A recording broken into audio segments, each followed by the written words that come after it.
What's the big deal? Let's talk about us. Humans, Homo sapiens. For most of Earth's history, we were just another animal, not the strongest or fastest, just trying to survive. We weren't special. Neanderthals and other human species roamed the planet too.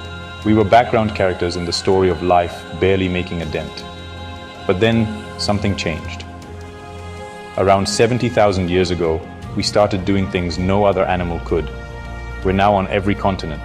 We've walked on the moon and invented Wi-Fi, tacos, and existential dread. So what was our superpower? Not just big brains. Neanderthals had those too. The real leap was a shift in how we think and communicate. This is the central question of sapiens. How did one species of ape go from hiding in caves to worrying about stock prices and streaming shows? It involves revolutions that rewired our societies and the planet. We'll take a whirlwind tour from our humble beginnings to our complicated present. It's a story about fire, wheat, money, empires, science, and the fictions we tell ourselves. It's the story of how we became rulers of the world, and what that means for everything else. This journey from the savannah to the suburb is what we're about to explore. So buckle up. We're diving into the epic, strange, world-altering history of us. The first game changer was the cognitive revolution, a software update for the sapiens brain. Around 70,000 years ago, we started using language in a new way. Our language became flexible, letting us share vast information about the world and each other. Enter gossip, the original social network. Talking about who was trustworthy or a cheater let us form larger, more stable groups. It allowed us to hunt, share, and protect ourselves better. But the real breakthrough? Talking about things that don't exist. We started to speak about fictions, myths, and gods. You can't convince a chimp to give up a banana for a promise of heaven, but you can convince millions of humans to cooperate through shared stories. Nations, corporations, money. These are all fictions we agree to believe in. This ability to create and believe in shared myths is our secret sauce. It's what allows millions of strangers to cooperate. We began living in a dual reality, the physical world and a world of imagined entities and shared stories. This cognitive upgrade turned scattered hunter-gatherers into the planet's dominant species.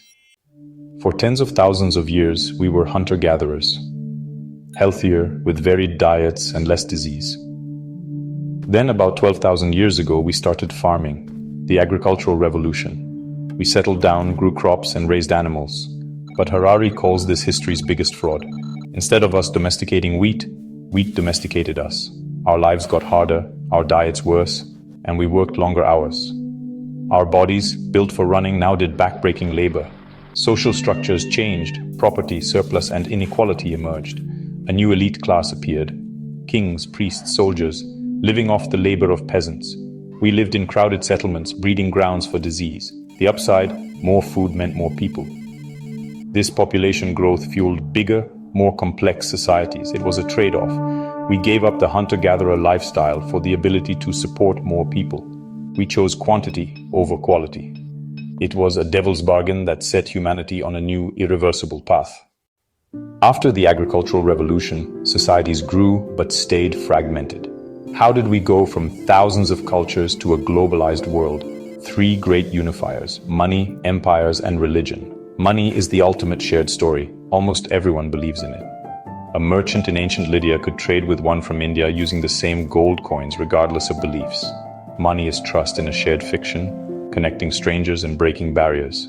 The second unifier, empire.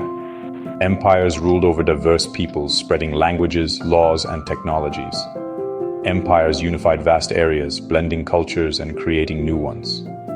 The third unifier, universal religion. Faiths like Buddhism, Christianity, and Islam claimed truth for all and sought to convert everyone. These religions created shared identities that transcended borders. Money, empires, and religion gradually eroded barriers, pushing us toward a single global civilization. For most of history, we thought we had all the answers. Knowledge came from old texts or tradition. But about 500 years ago, a revolution began admitting our ignorance. This was the scientific revolution. People started saying, "I don't know," and sought answers through observation and experiment. This shift from dogma to doubt was monumental. Science became a new method for understanding reality, based on evidence and a willingness to be proven wrong. Science teamed up with imperialism and capitalism. Empires sent explorers and scientists mapping new lands and gaining knowledge and power. Science provided tools for conquest and control. Scientific research needed funding, and capitalists invested for profit and new technologies. This alliance between science, empire, and capital created a feedback loop, driving progress and transforming the world. The scientific revolution lit the fuse. The Industrial Revolution was the explosion. 200 years ago, we harnessed steam, electricity, and fossil fuels, changing everything. Suddenly, we had limitless energy, leading to factories, mass production, and urban migration. Life's rhythm shifted from sun and seasons to the factory clock. Capitalism rose profit, reinvested for perpetual growth. This created unprecedented wealth and new problems. A new urban working class lived in squalor. Time and labor became commodities. Consumer culture emerged, tying identity to what we buy. Traditional families and communities faded as the state and market took over their roles. We gained freedom, but lost old bonds. Many feel alienated and lonely. Are we happier? We've reduced famine, plague, and war, and live longer, healthier lives. But our expectations have soared, and happiness remains elusive. The pursuit of happiness is now central, but it's still a moving target. Here we are. Once insignificant apes, now lords of Earth. The cognitive, agricultural, and scientific revolutions shaped our world and still run in the background. The fictions we believe, nations, money, corporations, still govern us. Now we're at another turning point.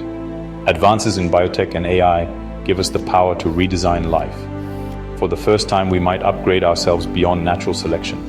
We're becoming the intelligent designers. This raises huge questions. What do we want to become? Who gets these upgrades? Will new inequalities emerge? Our past shows we're good at gaining power, but not at using it wisely. Sapiens is a call for reflection. Understanding our accidental path can help us choose better. The challenge? What do we do with all this power? The fictions we create next will shape the future of our species and life on Earth.